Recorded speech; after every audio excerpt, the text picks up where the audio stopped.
Hello everybody, this is Kirby over yonder, and since Adventure Time is finally over and I already really missed the show, I decided that I'm going to take a look back at some of the episodes now that we know the full context of the entire show. And what better episode to choose than one that directly foreshadows the series finale, Graybles 1000 Plus. This episode takes place however many years into the future, possibly 1,000, but we don't know for sure, and unlike the other Graybles episodes, this one doesn't really have a theme to it. Instead, Cubert uses the Graybles to help him with whatever situation he falls into. Since a good portion of the Adventure Time finale also takes place in the future, obviously Graybles 1000 Plus is a pretty important episode for the series. In the beginning of the episode, we see what appears to be descendants of Jake and Lady Rainicorn. It's not confirmed,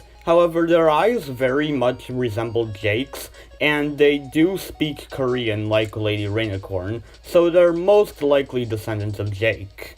These guys actually do appear in the opening to the finale, along with another one of Jake's descendants who we don't see in this episode, however does appear in the form of a dream sequence in the episode Daddy-Daughter Card Wars. We also do see the tree that Fern turned into at the end of the finale, in replace of Finn and Jake's old tree fort. However, when we see it in the actual finale, it appears to be a lot bigger than it was in Graybles 1000 Plus. So Graybles 1000 Plus probably takes place centuries before the Shermie and Beth segment of Come Along With Me. However, this is contradicted by the fact that when we see Marceline's house in Graybles 1000 Plus, it looks exactly like how it did in Come Along With Me. My explanation would be that there were people living in that house before Shermie and Beth were, and Shermie and Beth just decided to keep it the way it is.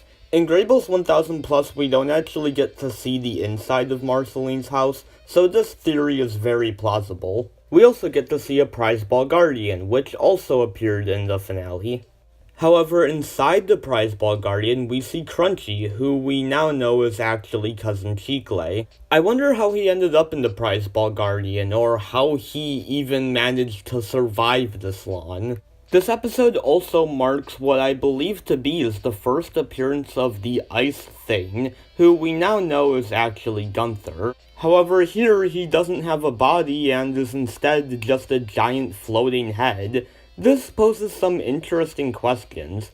How did the Ice Thing become this way? Did some tragic event happen to him, or did it just happen naturally? And if it did happen naturally, does that mean that the same thing would have happened to Ice King if he didn't turn back into Simon? Like a lot of Adventure Time, the backstory of the Ice Thing has more questions than it does answers. And I like that, because the questions are very interesting to talk about. In terms of the Graybles themselves, the only really interesting thing to note is that we actually see Jake reading a Blah magazine in one scene.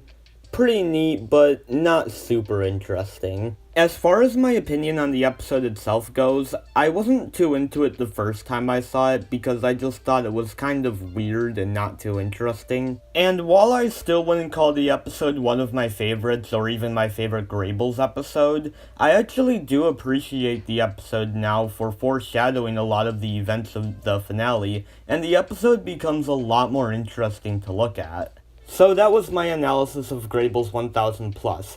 I plan to do a lot of Adventure Time content in the future, so if there are any episodes or even just aspects of the show in general, like characters or story arcs, that you want to see me analyze, then please let me know. I'd be happy to do so. Have a good day, and Kirby out.